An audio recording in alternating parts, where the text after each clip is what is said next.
Are you looking for an experience that will grow your teenagers' faith, increase their leadership skills, and teach them the discernment to engage with the world all around them, all while taking them on the adventure of a lifetime? I mean, who isn't looking for that? If your teenager loves fun, adventure, and wants to grow in their faith and leadership this summer, then send them to Excel's Summer Leadership Camp. Excel's Summer Leadership Camp is a 12-day experience for passionate young leaders looking to discover God's truth, to discern wisely, and live wholeheartedly. Your teenager will embark on a transformative journey in the Blue Ridge Mountains, where they'll build lasting friendships in the context of community, embark on thrilling adventures like camping, rock climbing, whitewater rafting, and they will receive expert training and certifications in categories like CPR and wilderness first aid. Each aspect of the camp is woven together to help them learn to discover truth, to discern wisely, and take godly action in the context of real-life situations. To learn more or begin an application, go to theexcelcamp.org. That's theexcelcamp.org. Hurry, because summer is just around the corner.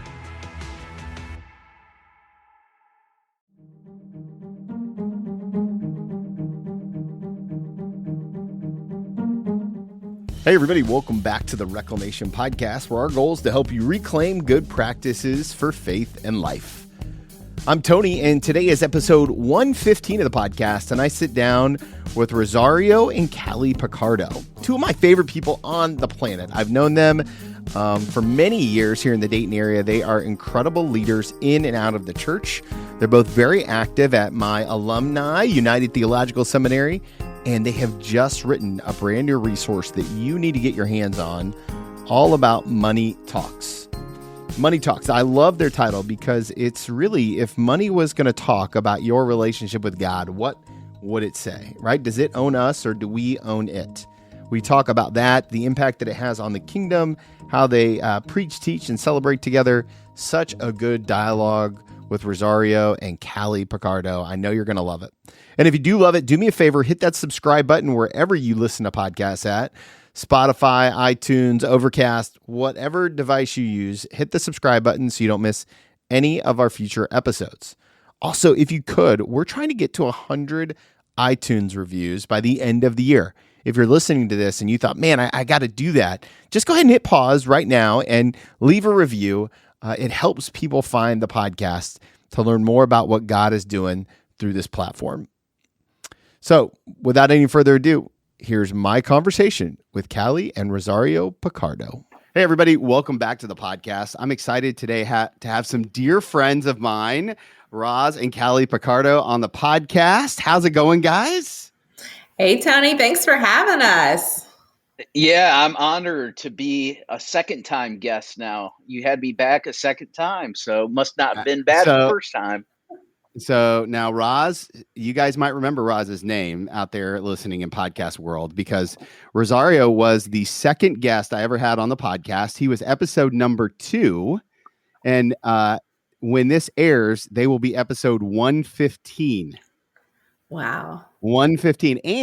And Rosario also came on to talk about a book that he wrote 2 books ago with Jason Moore from Franchise the Local Dive. So actually, you're a three-peat customer here, Roz. Oh, wow. 3 times, man. You're an elite company. You're up there with Dr. Bellini. That's who you're up there with. Wow. I'm not worthy. I am not worthy.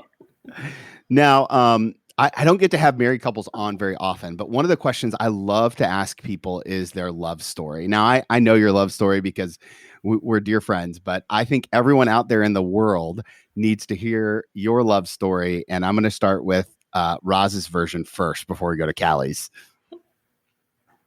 Yeah, so I was a church planter and, well, I still am, but I was working out of offices at the time, like Starbucks and different places like that, to get to know people and meet people. And I remember I was meeting with a marketing person, and as soon as that meeting was done, he introduced me to a meeting he was going to have with a young lady by the name of Callie. And I got her business card, and she told me what she did with fundraising. And I just thought she was cute. So I got her card and I emailed her and asked her to grab some coffee. And she said yes, of course. And we went to a Panera Bread and had coffee. And I thought it was a date in my mind. And when she pulled out her business folder and tried to steer everything to business, I realized that I didn't get this right, and my jaw hit the ground. So I'll leave it. I'll leave it to Callie to kind of share her version. Yeah, Tony, I was meeting with this guy. Only time I ever met with this marketing guy, and he just so happened to be finishing up a meeting with this church planner. Said, "Hey, this is Roz. He started a church down at the downtown Arts Theater, and hey, here's Callie. She helps people with charitable giving." And we had some mutual friends, and so he asked for my business card. I said, "Sure." I'm always connecting with donors and business leaders and ministry leaders to encourage generosity to the kingdom. And so I thought I had a great business connection. We got to Panera Bread for what I thought was a business meeting. And I thought, oh, he's dressed up nice. Okay. Well, he kept asking me, like, what do I like to do for fun? And I'm like, well, tell me more about the donors of Embrace Church. That was the name of his church at the time. And when I pulled out that informational folder, his jaw dropped. And I looked at it and I realized he doesn't have a ring on his finger.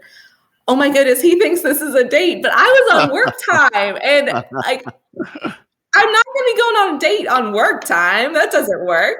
And so I just kept steering it back toward work. I know not all pastors are married. Like, at some point they're single. Like, you're not born married, but I just hadn't really known many that were single. So I just assumed, and needless to say, less than a year later, we were married, and the church did open a fund with the foundation I worked for. So, hey, business and marriage, it works great. Win-win. I love it. I love the story because I think it highlights how easy it is to get tangled up in communication differences. And now since then, how long have you guys been married since then, Callie? It'll be 11 years next month. 11 years next month. And in 11 years, what have you learned about God through marriage? Mm-hmm. That's Roz, good. I'm coming to you next. Great question. I'm coming to you next. Be ready. I'd say one of the things I've learned is how selfish I am.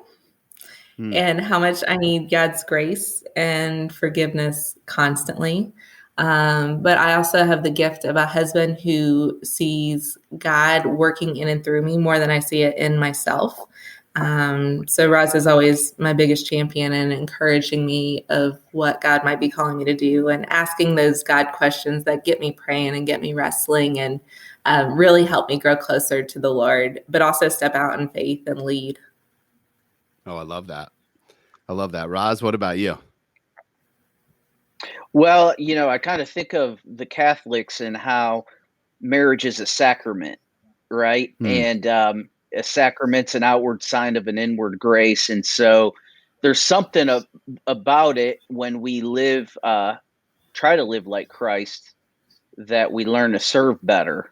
We learn to serve our spouse better and ultimately serve Christ. And so I think for me, it's really taught me how to be a better servant of Jesus in loving Callie, and her love is full of grace for me, and it teaches me about God with the acceptance that I feel from her. Well, beautiful answers. When this publishes, I encourage you guys to go back and listen to that, because that was really well done, especially because I sprung it on you. So one of the things I know about you guys is that you're heavily involved in lots of things. Callie is VP over at United Theological Seminary, the best seminary in the world, where I happen to be an alumni, and you also serve and on the preaching team at Mosaic Church. Roz, you do 15 different jobs both at United and at Mosaic Church, and with your Picardo Consulting and all the things. I'm curious, how do you guys stay connected in a world that seems to have you going in 1,000 different directions? Roz, we'll start with you. Yeah, I mean, it's a vertical connection and a horizontal connection, right? And so I would say with God, there are times where because of I'm an Enneagram 3 and I run, I have to be careful that I don't find my value in my doing instead of being. And so I'm learning to practice more Sabbath, and not only Sabbath, but meet with a spiritual director as well. So that's kind of my vertical connection. But horizontally to Callie, it's we are doing a better job of scheduling date nights, communication. So we just have to make sure to have that time afterwards. Callie, anything to add there? How do you stay connected? Yeah, I'm Enneagram 1, so finding my worth in the doing, but I'm good at, like, once I get into a good routine, that keeps me consistent. So every morning, if I don't get my time with God first, if like the kids are up earlier than they're supposed to, I'm like, no, like I need my God time first. And I do a lot of journaling because my mind wanders and gets thinking about my to-do list and everything else that's coming later in the day. So I do a lot of journaling and writing out my prayers. But I also need the spontaneous too, to get me out of my routine sometimes, is how I also connect with God. So there are days where I'm like, I just need to go outside and go for a walk, and I'll walk and talk to God while I'm walking, or changing it up helps me a lot too. And like Roz said, we try to do a lot of connecting together, especially in the evenings. And it looks different in different seasons. That's something that's helped me a lot, is to think of life in seasons. So we're in the season with 3 really young kids who, when we're together, like, we can't talk because we'll try to have a conversation. We're like, let's table this till they go to bed, because we keep getting interrupted. Like, I can't get a sentence out because they want attention, and they all want attention at the same time. And so we're building those date nights back in. And we used to do them weekly when we first got married, but then with all the kids, we're like at monthly, trying to get more to like every 2 or 3 weeks having a date night, just because we need that time together. And so I have the privilege, like you guys do, to talk to a lot of couples. And one of the things I know is that couples really struggle to work together to accomplish common tasks. For example, in my house, like the laundry, cooking, cleaning. So the thought of writing a book together feels like it could be one of the most overwhelming things that could even possibly lead to anger, maybe a couple of fights. I'm curious, how did you guys, and Callie, we'll start with you. How did you guys get to a place, or what kind of rhythms did you guys use to write this brand new resource, Money Talks? Boxing gloves, when we're fighting, just having boxing gloves. That way we don't actually hurt each other. No, it's something I've wanted to do. Roz is really good at like getting us started and like going. And so he just said, okay, now we've got a book contract. I said, oh, so we're actually doing this. We're not just talking about doing this anymore. No, we are actually doing it. He is incredible at like getting started and getting going. And it's my heartbeat. So then I just had to like build in, okay, when am I going to do this? How are we going to write it? And Roz is really open-handed to, I'm the perfectionist. I'm the detail-oriented. And he's just like, hey, I'll put content out. You can edit it. You can make it better. I mean, he knows I'm not going to change anything drastically without checking with him. But he's very permission-giving in his writing. But I would get stuck. I wouldn't get anywhere if it wasn't for Roz. Roz, what do you think? Anything to add to it? How did the process work for you guys? It was good. She knows that I'm the starter, and so I kind of get stuff going, but I always need people to clean up my messes. That's just the way it works. But we both brought a lot of unique content to it, and I think just coordinating. Whenever you're writing, it's one task to write the book, but then it's another task to then go through edits and go through all of and I don't have the patience for that kind of thing, but Callie has extreme patience for it. Yeah, so I did more of the editing, and he did more of he's great at marketing. So he started getting us going on the marketing side. And so it played well. Tony, when I was single, I had all these requirements for what I wanted in the man I would marry. And, like 6 foot tall, devastatingly handsome, strong Christian, of course, like into like hiking, maybe, cooking, who knows? Like I had like all these random things that wouldn't it be great if, at one point I was vegan. I was like, God, what if there was a guy who's vegan too? Which, how many vegan guys there are out there. Guys are like, give me my meat. And finally I just got to the point where I was like, God, if I'm supposed to get married, will you send me someone we can serve you better together than we can apart? And God really answered that in Roz. And so that's honestly how we do so much work together, is really God's answer prayer there. I love that. And that's, honestly, that's been the heartbeat of you guys since I first met you. I'm curious that the timing of a resource like Money Talks after a year of a pandemic, and, these things take time, books take a lot of time. And so I don't find it coincidental that this is coming out on the other side of a pandemic. Why is it so important right now that Christians in particularly reset the way we think about money on the opposite side of what is kind of a watershed moment in history when it comes to, social, economic, events? Roz, you want to go first? You want me to? You go for it. I'd say, COVID gave everyone a chance to kind of reset. Now just feels like a good time to start doing things the way you want to do them. And hopefully, if you're a Christian, that's in line with God's word. And honestly, with the year that has so much uncertainty, so much anxiety, there can be a lot of fear. And the temptation can be to like hold tight. But that's not, God wants us to depend on him and not on our financial resources. We're in charge of stewarding those wisely, but also giving generously, saving for the future, but not hoarding. And so to be able to get our heart right before God. And this book is about finances. It's very practical, but it is also very spiritual. It is very much more so than the actual dollars and cents and where they go. Where does your heart go?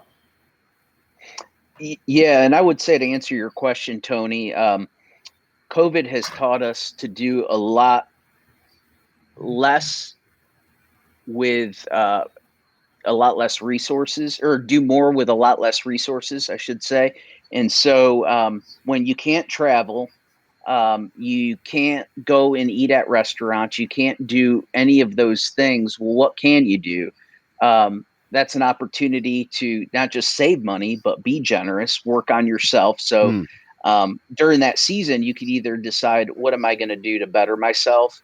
Or what did I do to maybe be detrimental in some habits and hangups and those kinds of things?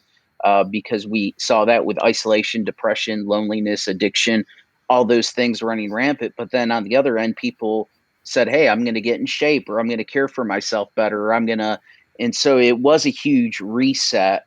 And I think the same thing can be true with our finances as well. Yeah, I think it's an interesting idea because the church has a funny relationship with money in terms of talking about it or not talking about it. You guys both have been around the church world for a number of years, been doing ministry together, pretty much your whole marriage.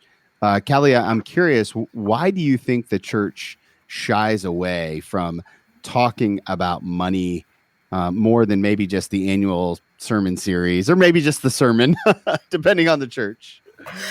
I think so many folks are afraid to talk about it. In part, so a couple reasons. One, it's kind of a taboo topic. Right? You're not supposed to talk about money in a lot of circles. But two, it can feel like, hey, I'm trying to get money, especially if it's a pastor who then is getting a salary from the church. It's like, I need to get paid. Am I asking it for me? And that kind of shows we can get into that scarcity mindset and that limited view, when really, if people are giving, it shouldn't be necessarily even to specific, like it should ultimately be to God. But then seeing that there is God moving in and through the church, in and through that ministry, that, gosh, I want to be a part of what God's doing there. I want to see it advance. So I want to give for that. And then it's also talking more than about just generosity, but about how do we steward the rest of those resources too. I mean, that's why, giving is an important chapter of this book, but we also want to talk about how do you earn money in a way that honors God? How do you save in a way that's honoring God, but that's not going toward hoarding? How do you spend in a way that's intentional, but not wasteful? And I also think sometimes you've got folks that either, whether it's the finance chair or whoever's leading or the pastor, that maybe their finances aren't in the best spot. And it's hard to invite someone to go somewhere we're not going ourselves. So I know as leaders of the church, for us, we want to first be doing it with our own lives. And then we've got a testimony to share to say, hey, we're so excited. We've seen God moving in our own lives and our own faith by giving, by paying off debt, by saving. And we've seen God move in incredible ways in our own lives. We want that for you all. This is not about what we want from you. It's about what we want for you. Roz, I'm curious. Yeah. You're bivocational, and you work in the church, you work out of the church. How has your view, as you've dove into this topic more and more, how has this view about money in the church shifted over the years and the way that you see God working in finances and in the church? Yeah, I would say it's changed for me when I realized Jesus talked more about money than anything else, because money can have such a hold on us, and it's a discipleship issue, really, when it comes down to it. And a lot of times we want to just compartmentalize our faith from our politics or from our finances or whatever that might mean, but it's holistic. And so I learned about more of the holistic gospel in life of discipleship, and finances are something that have a grip on people. And so a lot of times people want to give and be generous. They just don't know how, because they're in debt and they don't have the freedom to do it. And so really thinking about it in terms of don't just preach and tell people to do it, but really giving them the tools and bringing them along in how to do it. And, Andy Stanley talks about this: preach, teach, and celebrate. And I think model as well. And so I knew that I had to model this. And so one of my stories is, I didn't have my parents. I was the first one in my family to graduate college. Like you, I got the GI Bill because my family didn't have money to pay for my college. And even with working and then ended up going to seminary, I still had debt. And so, but God yet called me to give even while I had debt. And so learning to, save in what I had, learning to apply any extra gifts, birthday, Christmas, to my debt. And of course, first fruits giving to God helped me to get debt free, which is amazing. But if you don't start now, even with maybe a smaller salary, you'll never do it. It never gets easier. And so the hardest part is when you start, like working out and exercising. I can't think of anybody starting to work out saying, oh man, I love this. No, they're sore. It's hard. You're learning new disciplines, and it's not something you're used to. And I think the more you do it, the more you get in a rhythm and enjoy it. And that's generosity and giving and just financial stewardship. Yeah, one of the things that that I think a lot of our friends who are listening may wrestle with is they've got both the debt and they've got limited cash flow, and yet they hear people like you guys and like me talking about this call to generosity. Callie, what are the first kind of practical steps to being generous when it doesn't feel like you have any extra money? That's a great question, Tony. I'd say the first thing is just praying and figuring out, where am I going to start? What is the portion of that income that I'm going to give? The Bible talks a lot about tithing 10%, but there are a lot of folks that say, I'm not there. Well, I'd say start somewhere. Like, you don't have to, if you can just go all in, go at least at 10%. Maybe you want to go more than that, but pick someplace, pick a percentage and start. And then we've tried to increase our giving, just 1% each year. And then it's amazing how all of a sudden it just starts to grow. And then it starts to be fun because then you're like, ooh, that percentage, as if your income grows, then all of a sudden you're able to give more away. And that gets really fun because then you're like, wow, this makes a huge impact wherever I'm going. And part of it too is then building a budget. And a lot of people say, oh, I don't want to do a budget. That just sounds miserable. That sounds so constricting and confining. And I give the analogy, if you don't budget, it's like throwing your money up in the air and hoping it lands where you want it to go. I mean, what are the chances of it ending up in the right place? A budget's just intentionally saying, no, I want this amount to go for giving, this amount saving, this amount's going for my rent or my mortgage, this amount's going for debt, like intentionally planning where you want to go. But then make a plan for what happens with some of those extra pieces of income, whether it's a gift for a birthday or Christmas, whether it's a tax refund, whether it's, you're going to sell some stuff. I mean, that can be a great way to help get out of debt too, is if you've got some unused possessions that have worth and value, and maybe you sell them and use that amount to start paying down on things. Or maybe you pick up some odd jobs here and there and intentionally say, this money is going to go for X, Y, Z. And then you just start working at it. I mean, you got to get a plan first, but then you got to put it in place and then you check it. Budgets aren't set in stone. That's the nice thing. You can say, well, that didn't work. I can't live on $15 a week for food. I need a little more than that to eat. I'm starving. Right. And so then you say, okay, now let's move some money around. Where can I make adjustments? And sometimes it really does take a lifestyle change. And some of it too is checking to see where the money is actually going now. Is it going for things that line up with your values? I remember when I was single and we'd get together with friends, we'd go out to eat, and I'd want to go out and eat with my friends, but I realized I was spending a lot of money on it. And I realized if I just switched to ordering water, I could save a lot of money, still spend time with my friends, but get my eating out budget back in line with where it needed to be. I love that. I love the way that you kind of tie it to values. And I think that that's a big part about the resource that you guys are putting out here with Money Talks is you kind of really dive into this idea about what our money says to us versus what God says to us.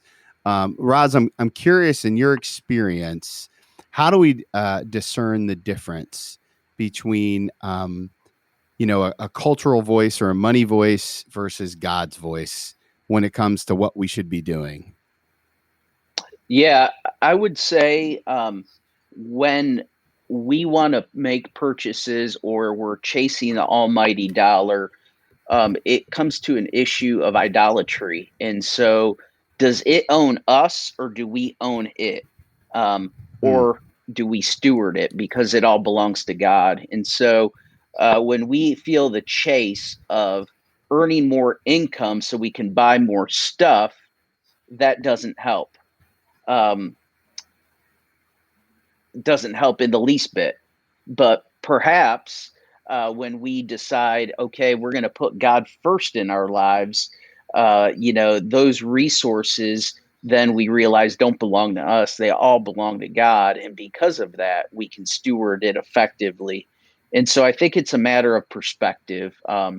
Do we let it own us, or do we run ourselves ragged in trying to earn income? Because I know people that earn a lot of income, they're running themselves ragged, and yet they have a lot of debt and they're not happy about it either. They're never home with their families. They've created such they're trying to provide or sustain their lifestyle when they don't have to have all the stuff that they have or go on all the trips that they go on and still live a happier life. Yeah. What is the tension from your guys' experience between being a driven, ambitious Christian and being a generous Sabbath Christian? Because as I hear you guys talking, I'm like, man, I kind of want that. But I also really like to work. I really like to make money. I'm not even afraid to say that, right? Like, I mean, I like to be able to provide. I like nice things. I love all the tech gear, how do we live in that tension well, Callie? Any thoughts on that? A big thing I know for me is praying about if I'm supposed to do something or not. I mean, it might be a great opportunity. You might pay a lot of money, but just checking back in and saying, God, am I supposed to do this or am I not supposed to do this? One of the books that's influenced both me and Roz a lot is Pete Scazzero's Emotionally Healthy Spirituality. And in it, it talks about developing a rule of life. Like, what are the different things you're going to do work-wise, with God, with your family in different areas. And in the book, we actually talk about, well, what does it look like to develop a rule of life for your finances too? What does that look like as far as how you're going to earn, how you're going to save, how you're going to spend, and how you're going to give? But on the earning, on the working side, family is important for us. And if we impact a lot of people, but our kids grow up and walk away from the faith because they saw us prioritizing the church over them, I'm going to feel like a major failure. And not that it's all on me. Like, God's got my kids and I've got to keep surrendering them to God. But there's a lot of, okay, God, here's a great opportunity that could impact a lot of people. But is this an opportunity you want me to say yes to or no to? And one example might be, Roz had the opportunity to do his doctorate at United Theological Seminary. And the timing wasn't right, but they offered him a really generous scholarship. He said, I've got to go now because I've got a scholarship. I said, Roz, if it's God, the resources will still be there. It was in a time where work was so busy because of stuff at the church. And he talked to the school and they said, yeah, we'll keep that scholarship for you if you start next semester. And it was just, sometimes we say, well, we have to because they're asking. It's like, no, what's God saying? And to add to that, I want to add something, kind of a good litmus too. So sometimes it's for pure enjoyment, right? I like technology, you do, some of that's for pure enjoyment, but sometimes, with my ego, I have to ask myself, am I still going to make this purchase even if nobody else sees it? That's a good. And so, Roz, I don't need that kind of conviction in my life, brother. It's Amazon Prime days right now. I don't need that nonsense. So, think about the car you drive to the clothes you wear to all those things. And I started, thinking about that, and it is really convicting. So some of it's for pure enjoyment. Others of it is, ego or wanting attention. I think it's holding everything in proper perspective where, again, it doesn't control us. All, like the Apostle Paul says, all things are permissible, but not everything is beneficial, right?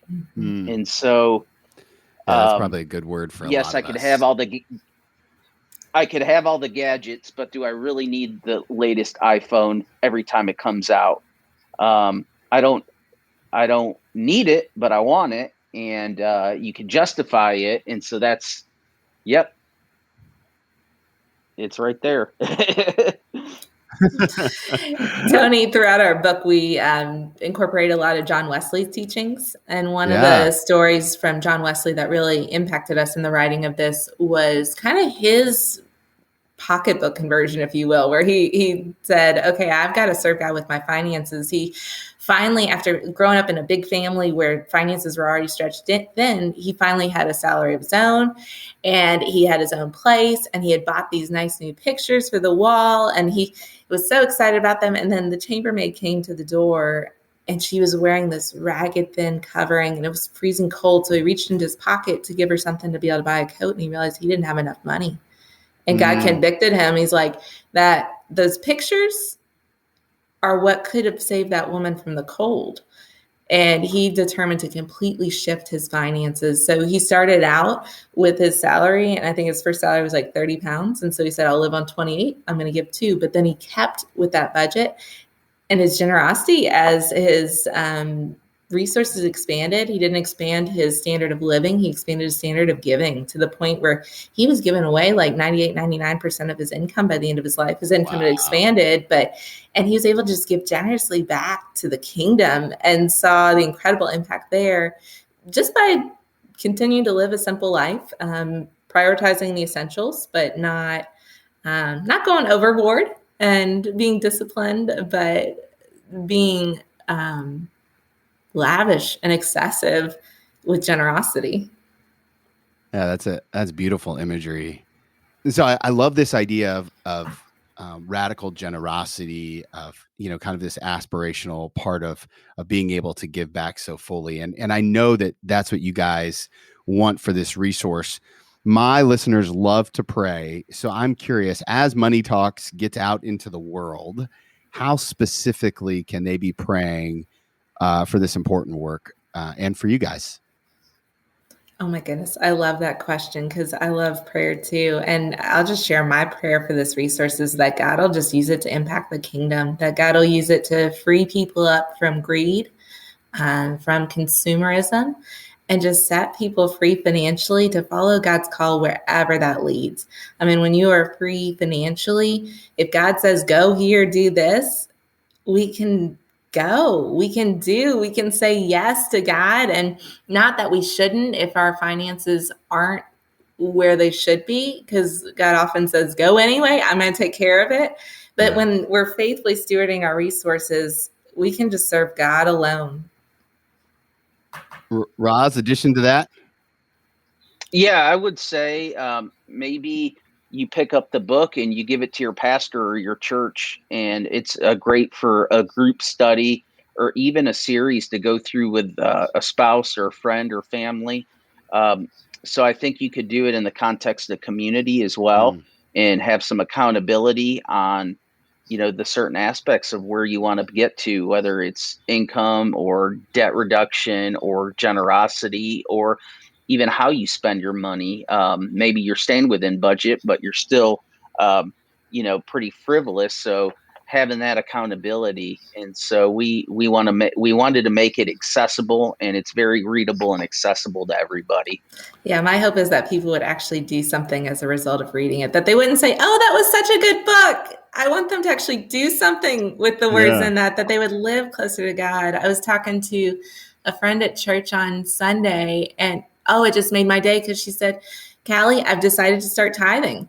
I've never done it before. I'm really scared, but awesome. I feel like God's calling me to do it. And so I'm going to do it. And I just celebrated because I said, God's going to get all the glory and God's going to take care of it. And you're going to have such an incredible testimony. And I said, I'll be praying for you, because sometimes taking those first steps of faith and trying to turn around, like y'all give the analogy of working out, like this, so you get started, that's the hardest. But once you get going and see God moving, you don't want to stop.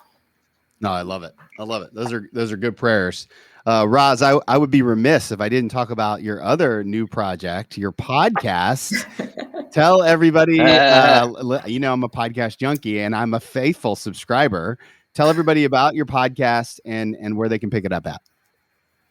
Well, I blame you first and foremost for it, because you had been encouraging me to do it for a while. And as Callie and I have been working together more on this level, we thought it would be natural to do that. And so it's the Better Together podcast with Callie and Roz Picardo. And you can find it on iTunes, Spotify, anywhere that you listen pretty much to any kind of podcast, so you can pick it up there. And we'll link to it in the show notes for sure, so that everyone, make sure that you pause this podcast right now and go subscribe to their podcast.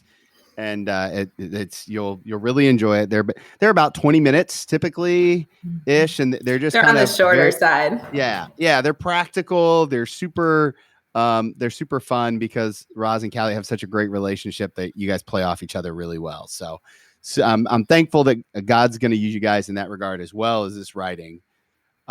Where else can my listeners go to hook up with you guys all over the interwebs? Where's the best place to start? Well, I am on Facebook at rev.roz is my handle. Same thing, I believe, for Twitter and Instagram. I got to even look it up. That's sad. We can link to it in the show notes. Yeah. R Picardo, or my website, rosariopicardo.com. Got it. Callie, anywhere online for you? I'm Callie.Picardo on Facebook. I was actually just checking it because I never pay attention, just because I'm one of the only Callie Picardos out there. It's not a normal combination of names. But and then also I've got deeprootsfinancialcoaching.com is my financial coaching website. And yeah, out and about there. And you guys do some personal coaching. If people are struggling with this kind of stuff, they can reach out to you for help. And if you want a sermon series in your church, all the resources, the Picardos have everything that you need to make this happen. So there's no reason for you leaders out there not to do that. If you've been thinking about a sermon series or really just a shift in the thinking. Okay, last question. Is going to publish 4 of our sermons that we wrote based on each chapter, along with graphics, sermon series bumper, and weekly socials as well. So that's free. Pastors and churches can grab that for free. Awesome. Love that. Okay, last question. It's an advice question. It's a question I always love to ask people. And it's an advice question where you give yourself one piece of advice. And since you're both here, I have a unique opportunity to take you back to a very specific moment. So walking into the second date, the first real date, not the coffee shop meeting /dates. If you could go back and give your younger version one piece of advice, the younger version of yourself, one piece of advice, what would it be? Roz, you get to go first. I would say not to move so fast because I'm a fast mover. And I would say that's probably the best thing I could have done, because when I want something or I'm set on something, I go after it, which can be a good thing, but can be much at times for folk. And so with Callie, probably caught her off guard. And so I'm glad she didn't back away, but it could be overwhelming. I'm glad you didn't give up. Callie, what about you? I think I'd give my current self the same advice I would give my younger self, because I feel like it's an ongoing journey of learning for me, but not to be afraid and to be willing to take God-sized risk, because if God calls you to something, God's going to provide. And not that it's not going to be hard or challenging, but it's going to be exciting along the way, and the growth and the impact. So yeah, I would tell both my younger and my current self not to be afraid to take God-sized risk. That's awesome. Guys, thank you so much for your generosity today. Thank you for putting so many great resources out for the church and for all of us who are just trying to follow God a little bit more. So thank you. I deeply appreciate it. Well, and Tony, hey, thanks for having Tony, us. as a gift to your listeners, we'll provide a 20% off coupon code for the book if anyone wants to order it as our gift to you all. And thanks so much for having us here. Awesome. We'll link to that in the show notes. And we'd love to get that out in as many hands as possible. So 20% off. Thanks, guys. Appreciate it. Thank you all. Thank you. I told you guys, what a great conversation. I feel like I say that every week, but I am truly blessed and humbled at the conversations I get to have with the leaders that I get to have them with. And Rosario and Callie are some of the best leaders I know. Make sure to pick up the copy of their book, follow them all over the social media and the interwebs, and let them know that you heard them here on the Reclamation Podcast. Also, don't forget to hit that subscribe button, leave a rating or review on iTunes. And if you haven't done it yet, check out our podcast network, spiritandtruth.life. We're a ministry of Spirit and Truth. We love being connected with them and all the ways that we get to advance the kingdom of God together. I'm so thankful for each and every one of you. And remember, if you want to follow Jesus, you must be willing to move.